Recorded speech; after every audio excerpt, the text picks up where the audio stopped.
How's it going, guys? So today we're going to do a horsepower mod on the E60. So what we're going to do, we're going to do the triple stage intake that has the double disavows from a 530i. Now, some people done this swap. It's about 30 to 40 horsepower swap. It's not a cheap swap. I guess it's not too bad. Here, the average setup, intake setup, it's about $400. Luckily, I get this one for an awesome deal. It just had the discs rebuilt in it. They're good. And the problem is, when you buy that here, usually the discs are bad or missing. So there's a little more to it than just swapping it out, and I'll show you here. And we haven't taken it apart yet, so it's still the stock intake here. And then over here, we have the intake from BMW Dr. Dean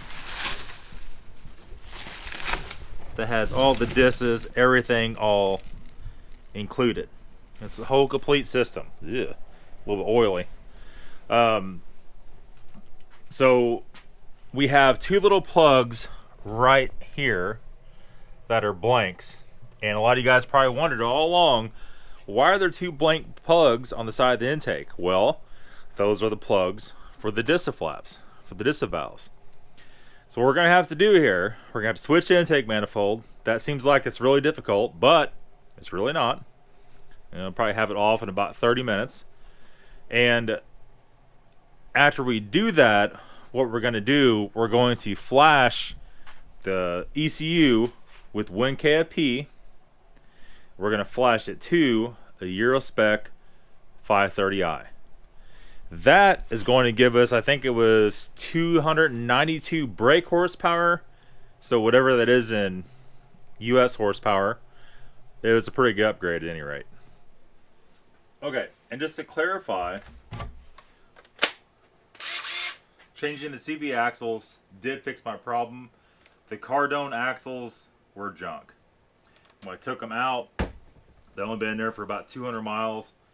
I noticed some vibrations after the first day or so. I took them out. All the joints had play in them. And total garbage. So, we're getting our money back, or trying to, on that. So I'm just making a little small talk here before we just rip this thing right off of here. So let me get just a few things lined up the way I like them. And once we're set up, start going right at it.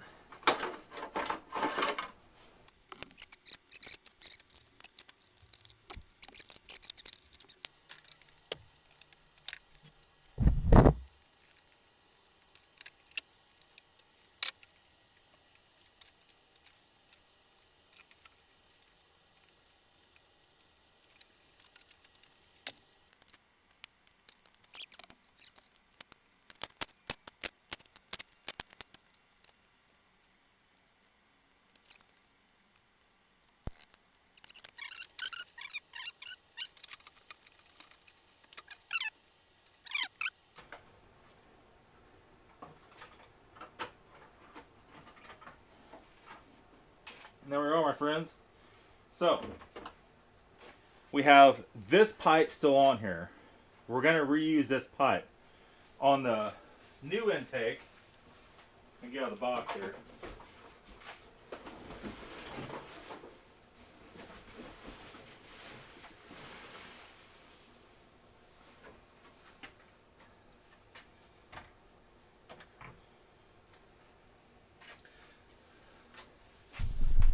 Here's what the situation is. This camera's almost dead too. On the old intake, we have a Y hose that Ys together and goes up to the back of the valve cover. You see me trying to struggle to get this unplugged. This is a new hose. If you have an old hose, before you do this, you may want to get a new hose because you might break it. So, this one off the 530 had a PCV right here because it was a metal valve cover car. So it's different. And what the situation is, okay, I'm just looking. What the situation is, these two holes, even though this takes the little Y hose and goes to PCV and then goes with the valve cover and all that stuff, the space on this is the same as this. So basically we're just going to bolt this new hose on the old intake. And you can see one of the disavows right here, where clearly this one does not have the disavow. Other ones on the back side here, it's kind of hard to show you, but it's right there underneath there. So that's the whole situation on that. When you take a few other things off of this, we don't need this bracket and that gas tank recirculation valve. We don't need this fuel line in the bracket. We have our own, obviously. And other than that, the intake gaskets look good. And man, we're most of the way done with this baby already. A couple screws, a couple bolts here and there, swap some parts over, we're going right back in. Now you notice I did not open up the fuel line. This has one screw on the back, which goes right here that holds the fuel line on, and I had left it out. I didn't really intend to do that, but it worked out. So ordinarily you take that one screw off, you slip the fuel line around, you don't have to open it. You don't want to open that if you're in your shop, it's going to stink like gas, it's going to spray everywhere. So that's the situation. We're just going to basically swap parts, put it back on, be right back. Let me put this camera on the charger. Alright, so here's where we're at. Like I said, just in a couple of minutes here, we're pretty much done. I'll take that map sensor thing off this one and put another one. We can do that after too. At any rate, we just unplugged it off of this one, plugged it around the new one. The hose fit, no problem, just like I expected it probably would. I think we're pretty much done. We switched the throttle body over. Really just not much to it. I'll do a couple little things, take the fuel line off. And so we're going to have to do here, before we put this other one back in, let me get this out of the way. Well, somehow I hurt my left hand doing all that. I don't know how I did that, but we'll keep moving. So there's, on these Disa plugs, there's two little dead plugs on there to keep them getting sucked in. So it has like a little pry tab right there. You just lift up on that with a little screwdriver and it slides off, and then your Disa plugs are right there. And these are different lengths, so it should be self-explanatory where they go. Like I said, that don't need to be in there. And then when you install the new one, be sure and pull your oxygen sensor wires up through as you're installing it. I'm going to set it down in there, plug the Disas in, and hopefully you just fish it right back in there. It should be really nothing to it at all. Okay, so everything's put back together. Really was not difficult at all when you get something and wipe that marker off the manifold.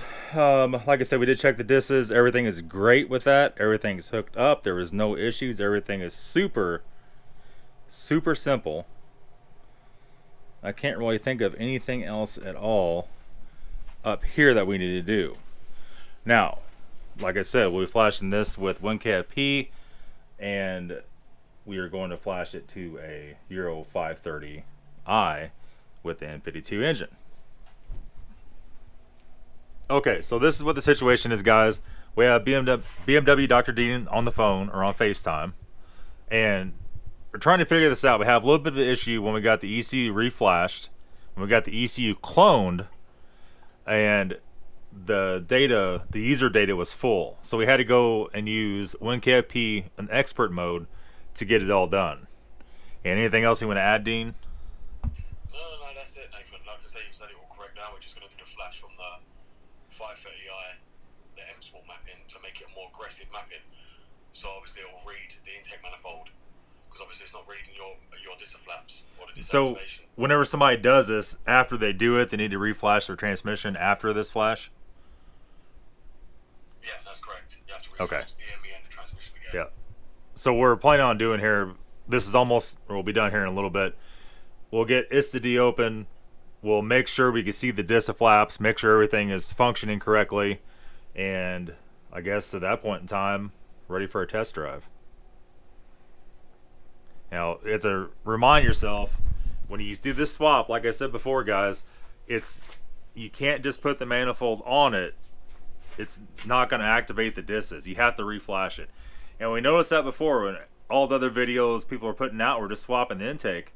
The car doesn't know it's there. Even though I plugged them in, we went in ISTA-D and looked, and the car couldn't see anything.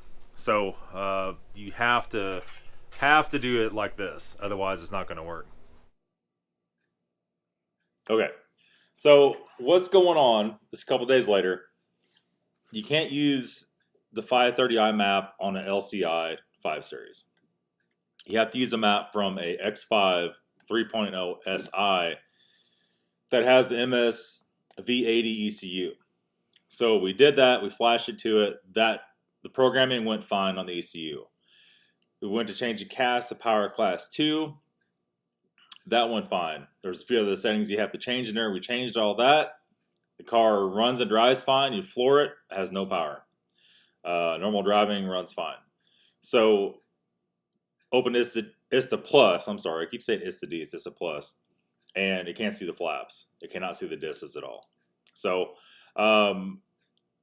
right now, Dean's trying to cut some of the program coding from what we need to patch it together to make us a map. The other option is to go to some other site that sells the map already, and they want $500 to $700 for that flash. Definitely not worth doing that. I got the intake for a good price. If you have to buy it around here, it's about $400 to $500. So you can't spend $1,000 for 30 horsepower. It's stupid. And if you buy the intake and everything from them, it's $2,000 for the flash and the intake. So that's the way it is. I'm looking down here, but you guys are up here. We'll be back very soon. I'm going to shut this video down. Just thought I'd jump in here and tell you what was going on. That's it, guys. Thanks for watching. We'll be back very soon with an update with this, and maybe even a download or something. We'll see. Thanks for watching.